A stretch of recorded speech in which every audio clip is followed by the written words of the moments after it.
Pesonamu yang ku puja, takkan bisa aku lupa.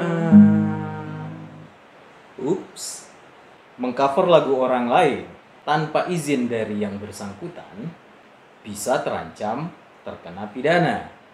Tapi bila memang mengcover lagu orang lain terancam dengan hukuman pidana, mengapa sebagai masyarakat awam kita tidak terlalu banyak mendengar cerita-cerita atau berita-berita tentang orang-orang yang dipidanakan akibat dari mengcover lagu orang?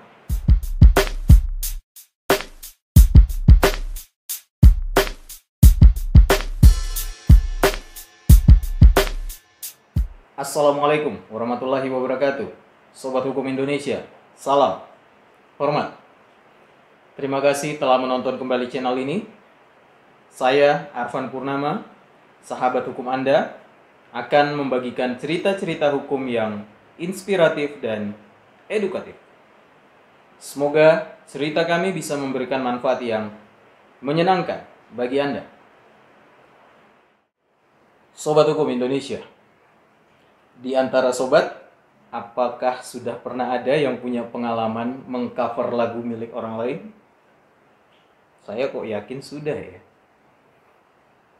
Sobat, sebelum kita lanjut membahas atau bercerita lebih panjang tentang hukum yang ada seputar mengcover lagu milik orang lain, yang paling mendasar adalah kita harus sepakat dulu apa sih pengertian kita, apa sih definisi kita tentang mengcover lagu itu.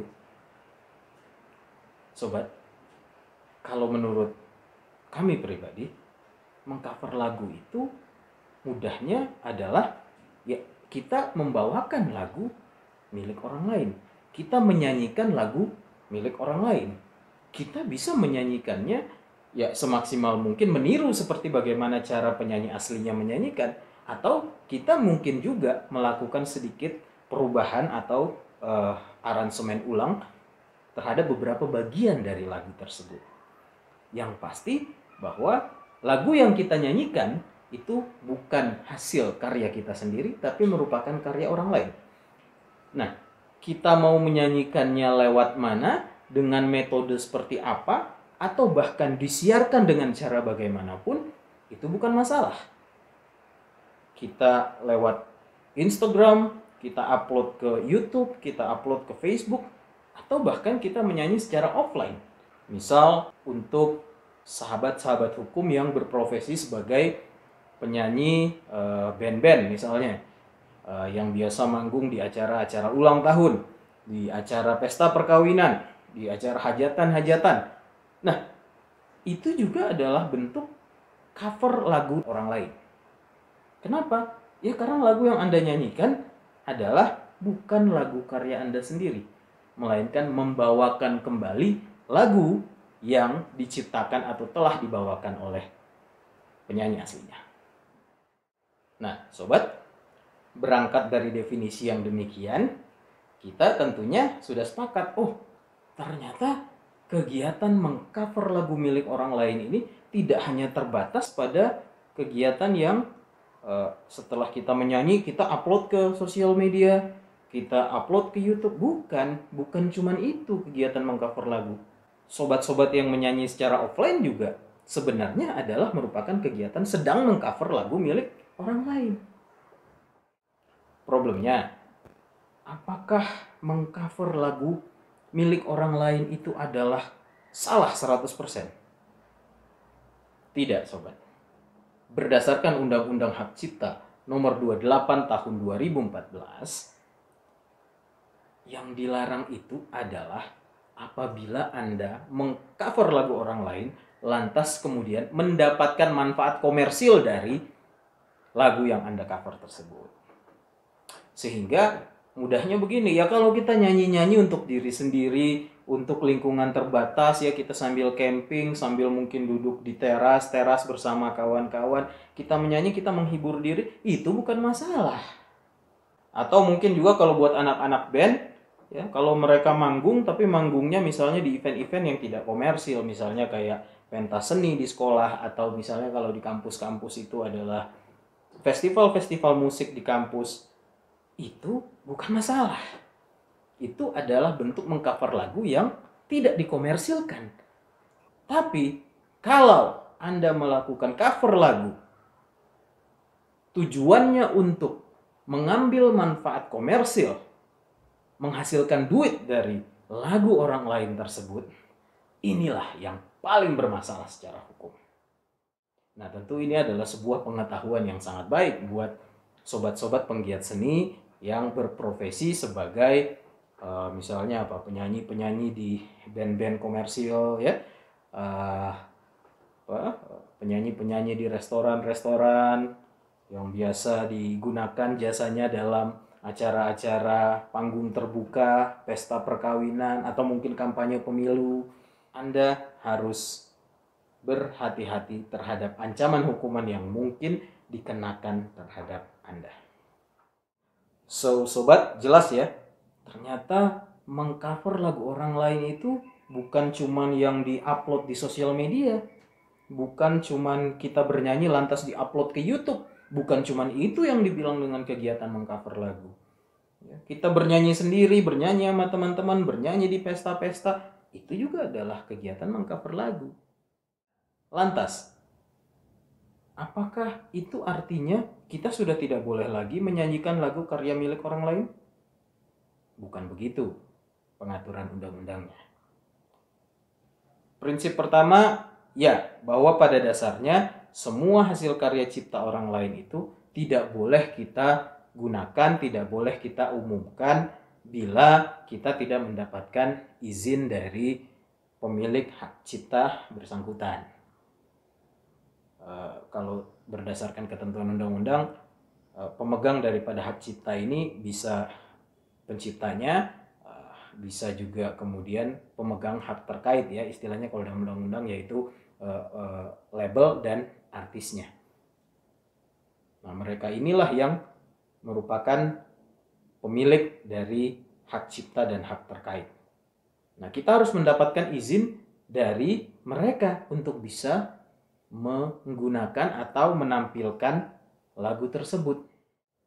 Tapi kan kok jadi nggak mungkin ya? Masa kita mau nyanyi-nyanyi sendiri kemudian harus minta izin sama yang punya lagu? Benar, itulah sebabnya mengapa undang-undang membatasi. Yang dilarang itu adalah mereka yang melakukan cover lagu untuk tujuan komersial. Mereka yang melakukan cover lagu lantas mendapatkan manfaat berupa keuntungan komersial dari hasil mereka menyanyikan lagu orang lain. Manfaat komersial itu yang bagaimana?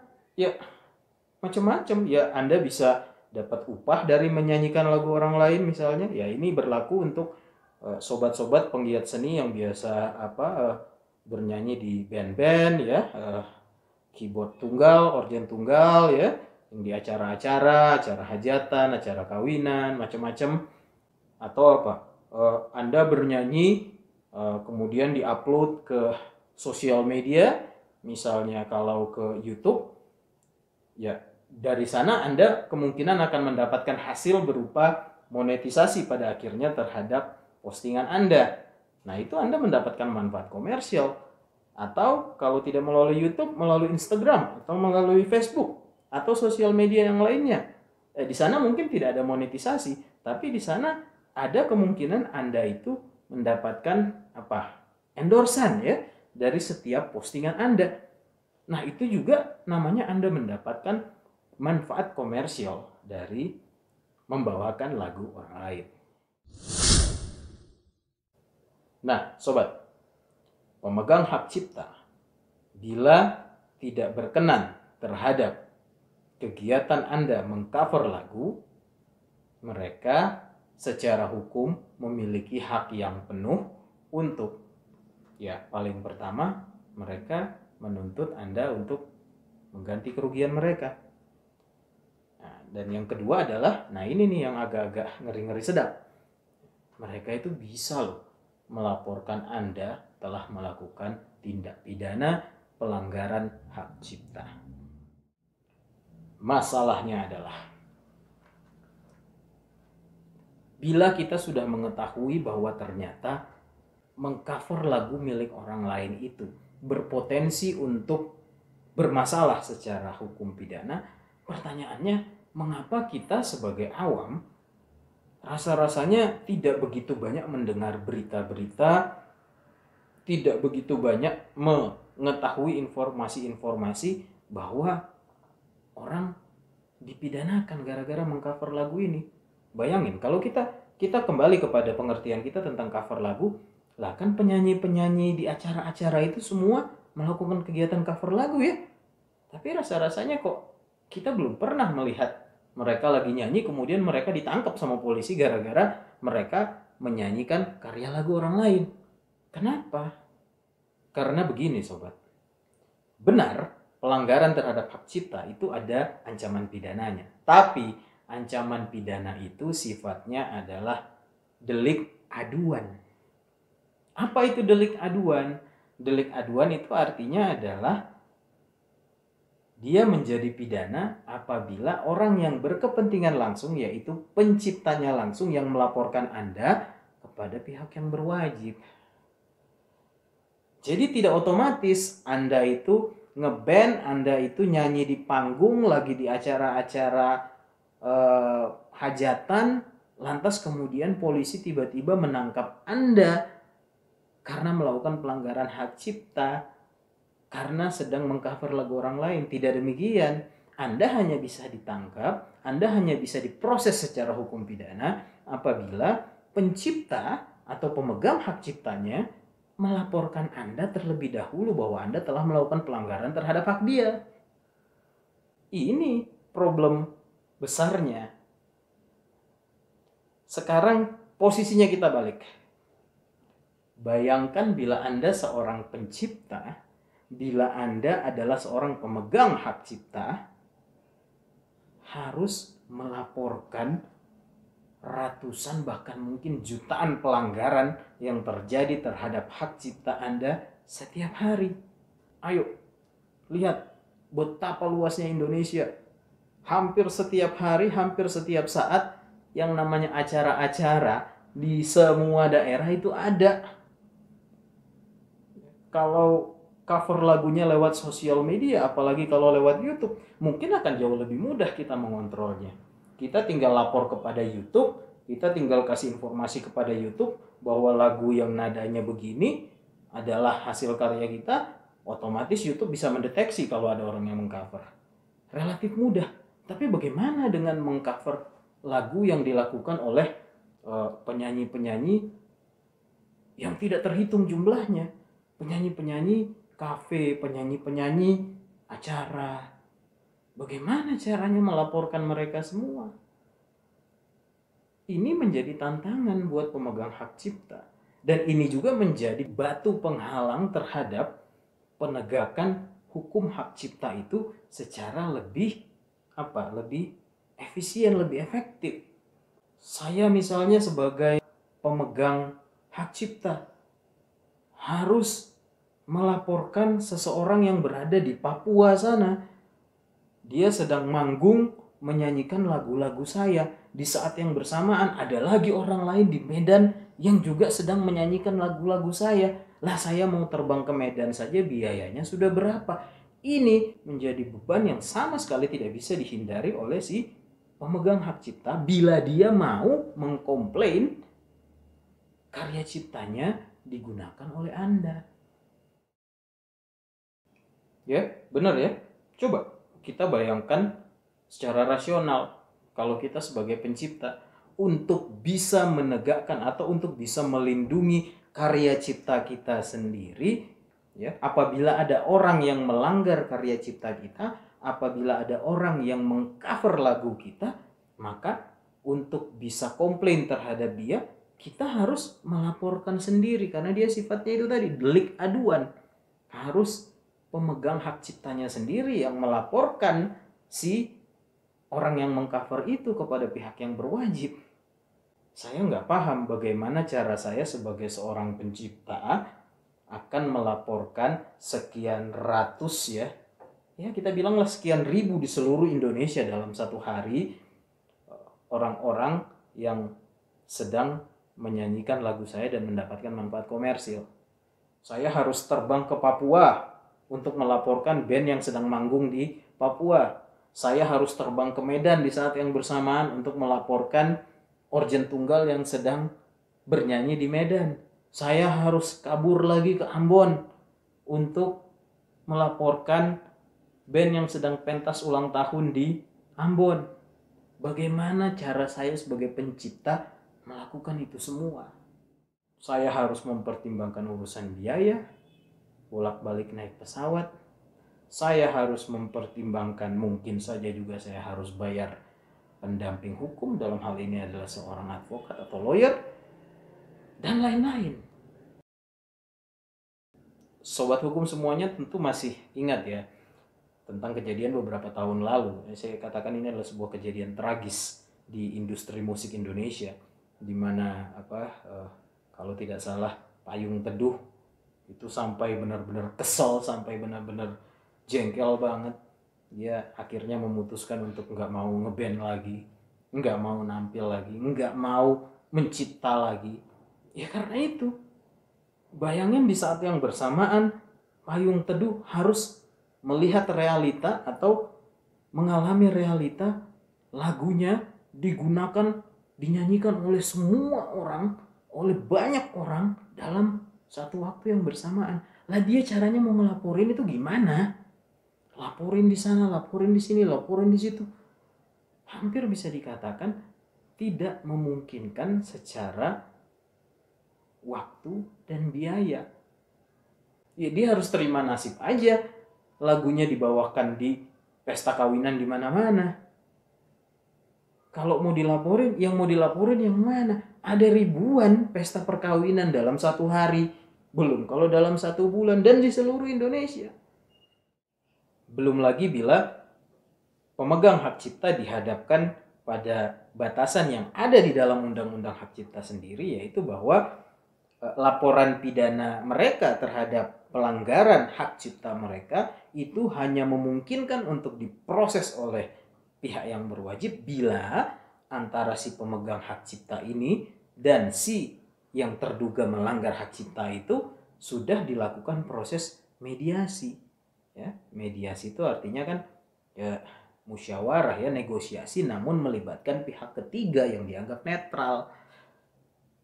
Nah, pihak ketiga yang dianggap netral ini siapa? Ya bisa menggunakan pihak lembaga-lembaga mediator yang ada di Indonesia, misalnya seperti Badan Arbitrase Hak Kekayaan Intelektual atau mungkin Pusat Mediasi Nasional, atau bisa juga memanfaatkan kewenangan yang dimiliki oleh kepolisian sendiri. Ngomong-ngomong, kepolisian itu sudah memiliki mekanisme internal mereka untuk membantu melakukan mediasi terhadap perkara-perkara pidana yang nilai kerugiannya dianggap kecil. Mereka memiliki dasar hukumnya sendiri meskipun bukan berasal dari Kitab Undang-Undang Hukum Acara Pidana. Tapi kurang lebih polisi memungkinkanlah untuk menjadi mediator yang kalau dalam istilah hukum ini dikenal dengan istilah mediasi penal. Jadi mediasi yang dilakukan sembari proses pidananya berjalan. Kalau tercapai yang namanya hasil musyawarah yang bisa diterima oleh kedua belah pihak, ya nggak dilanjut perkara pidananya. Tapi kalau ternyata tidak dicapai kesepakatan, ya polisi boleh lanjutkan proses pidananya. Nah, syarat adanya mediasi ini, nah ini tentu akan semakin memakan waktu yang lebih panjang lagi buat si pemegang hak cipta untuk bisa menegakkan atau meminta agar hak dia dilindungi. So tidak gampang untuk seorang pencipta melindungi hak dia sendiri, tidak mudah. Butuh banyak biaya, butuh banyak waktu. Hanya untuk melindungi hak karya cipta kita sendiri. So, sobat, tentunya kami berharap apa yang kami sampaikan bisa dimengerti dan dipahami oleh kita semua. Tantangan untuk menegakkan hak para pencipta secara mudah, secara efektif dan efisien, ringan biayanya, sepertinya masih harus diperjuangkan untuk kedepannya. Itu aja dulu sobat dari kami. Semoga banyak manfaat yang bisa diambil dari cerita hukum kami. Cerita hukum, ngobrol hukum sambil santai. Wassalamualaikum warahmatullahi wabarakatuh. Salam hormat.